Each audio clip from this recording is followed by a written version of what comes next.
உனக்கு கோபம் வரும்போது, உன்னை வெறுக்கும்போது, உனக்கு பிரச்சனை வரும்போது, மௌனம் ஒன்றே சிறந்தது. எல்லாம் முடிந்ததென சோர்வடையும் போது சில நிமிடம் எட்டி பார்க்கும் சிறு தைரியத்தை பிடித்துக்கொண்டு மேலே வந்துவிடுங்கள். நாளை நமக்கென மாறலாம்.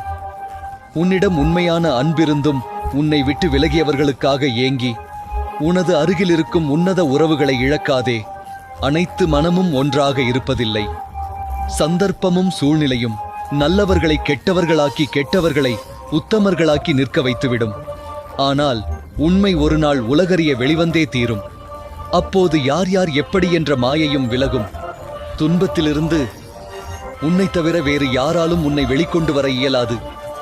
அந்த சக்தி உன்னிடம்தான் உள்ளது என்பதை எப்போது புரிந்து கொள்கிறாயோ அப்போதே சிறப்பாய். உன்னிடம் என்ன இருக்கிறதோ அதற்கு நன்றியுடன் இரு. ஏனெனில் இங்கு